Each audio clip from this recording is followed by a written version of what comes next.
அஸ்ஸலாமு அலைக்கும் வரஹ்மத்துல்லாஹி வபரகாத்துஹு. வணக்கம். நாம் இன்று மிக முக்கியமான ஒரு விடயத்தை பற்றி தான் பார்க்க இருக்கின்றோம். வயதுகள் சம்பந்தமான ஒரு கேள்வி பகுதிகளை பற்றி தான் பார்க்க இருக்கின்றோம். அப்போ நேரடியாக இந்த வயதுகள் சம்பந்தமான வினாவிற்குள் செல்வோம். முதலாவது கேள்வியை பாருங்கடா.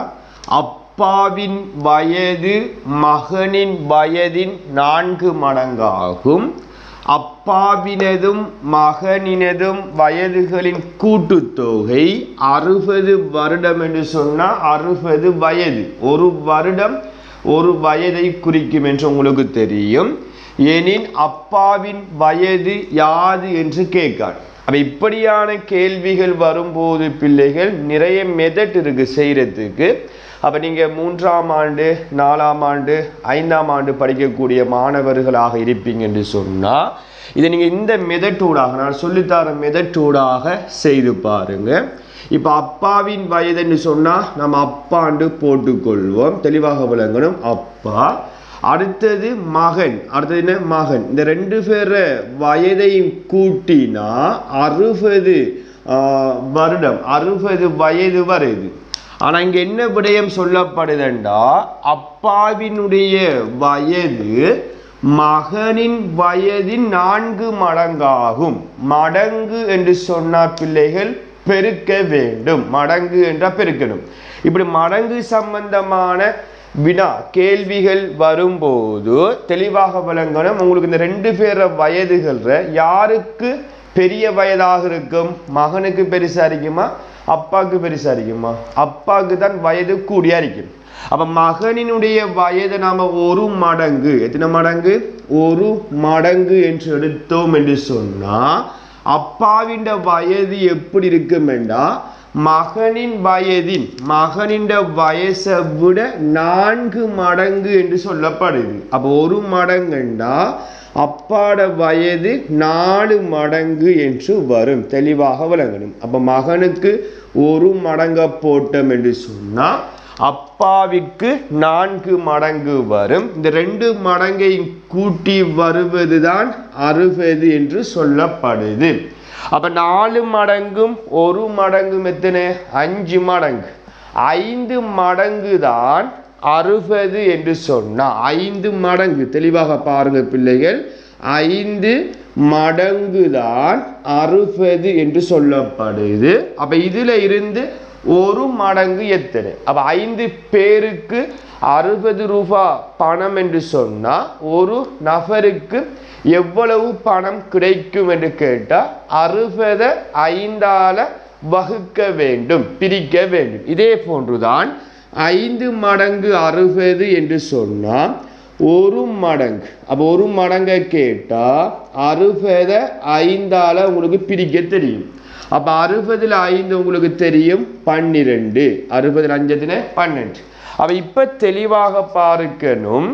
1 மடங்கு 12. அப்போ 1 மடங்கு என்கிறது மகனினுடைய வயது. அப்போ மகனின் வயது 12 என்று சொன்னால் கேள்வி என்ன கேட்கான்? அப்பாவின் வயதை கேட்கான். அப்போ அப்பாவின் வயது என்று போட்டு அப்பாவின் வயது என்று போட்டு மகனின் வயதின் 4 மடங்கு. அப்போ மகனினுடைய வயது 1 மடங்கு கண்டுபிடிச்சிட்டோம். அந்த 1 மடங்கு தான் 12. அந்த 12 வயதின் 4 மடங்கு, 4 மடங்கு தான் அப்பாவினுடைய வயது என்று சொல்லப்படுது. அப்போ 12 4ஆல பெருக்கி கொள்ள வேண்டும். 4 8 1 4 4. அப்போ 48 வயது என்று விடை வரும். அப்போ மகனின் வயது 12, அப்பாவினுடைய வயது 48 வயது என்று கிடைக்கும். மேலும் ஒரு சில பயிற்சிகளை பற்றி பார்ப்போம். இப்ப 2வது கேள்வி, சிவாவின் தற்போதைய வயது 9 ஆகும். அவருடைய தாயின் வயது சிவாவின் வயதின் 3 மடங்கிலும் பார்க்க 6ஆல் கூடியது ஆகும். இன்னும் 4 ஆண்டுகளில் சிவாவின் தாயின் வயது யாது என்று கேட்கப்படுது. அப்ப இப்படியான கேள்வி வரக்கோல ஃபர்ஸ்ட் அதோட பேரை நோட் பண்ணுவோம். சிவாட வயது 9, தாயின் வயது எவ்வாறு சொல்லப்படுதுன்னா இந்த தரவு இந்த வரியை தெளிவாக நீங்க புரிந்து கொள்ள வேண்டும். சிவாவின் வயதின் 3 மடங்கு.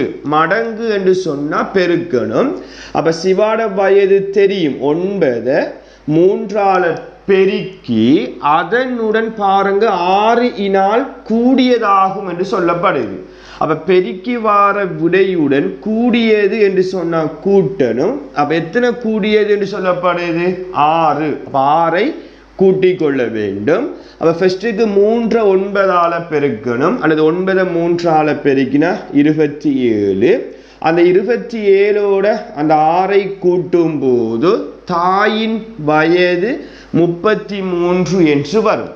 அப்ப மகனின் சிவாவின் வயது 9 என்று சொன்னா அந்த டைம்ல தாயின் வயது 33.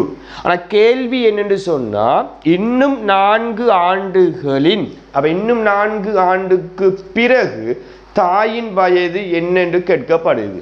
அப்ப 4 ஆண்டுகளின் பிறகு தாயின் வயதை கேட்டா அந்த இருக்கிற வயது இப்ப இருக்கிற வயது 33ஓட எத்தனை வருடங்களுக்கு பிறகு 4 வருடம் என்று சொன்னா 4 வயது கூடும். அப்ப 33ஓட 4ஐ கூட்டும் போது 37 வயது என்று கிடைக்கும். அப்ப அந்த டைம்ல சிவாவுக்கும் என்ன செய்யும் 4 வயசு அதிகரிக்கும். அப்ப 9 4 சிவாவின் வயது 13 என்று வரும். சில நேரங்களில் அந்த டைம்ல அந்த ஆண்டுல 2 பேருடைய வயதுகளின் கூட்டுத்தொகை என்றும் கேள்வி கேட்டு வரலாம். அப்படி என்று சொன்னா சிவாவின் வயது உங்களுக்கு தெரியும் 4 வருடங்களுக்கு பிறகு 33, தாயின் வயது 37. அப்ப 2ஐயும் கூட்டும் போது 50 வயது என்று வரும். மகளும் தாயும் அந்த 2 பேருடைய வயதுகளின் கூட்டுத்தொகை. இப்படியான கேள்விகளும் வயதுகள் சம்பந்தமான ஒரு கேள்வி பகுதிகளாக வரக்கூடியதாக இருக்கும் பிள்ளைகள். அப்ப 2 கேள்விகள் உங்களுக்கு விளங்கப்படுத்தியிருக்கேன். தெளிவாக பார்த்து விளங்கி உங்களோட பயிற்சி கோப்பில இதை நோட் பண்ணிக்கொள்ள வேண்டும். இது சம்பந்தமான பயிற்சி குழுமத்தினூடாக வழங்கப்படும். அந்த பயிற்சியையும் உங்களுக்கு வழங்கப்பட்ட நேர சூசிப்படி அடுத்த வகுப்பு எப்போது இருக்கின்றதோ அதற்கு இடையில் செய்து அனுப்பி கொள்ளுமாறு கேட்டுக்கொண்டு மற்றும் ஒரு புதிய தலைப்பினூடாக உங்களை சந்திக்கும் வரை விடைபெற்று செல்கின்றேன். நன்றி, வணக்கம்.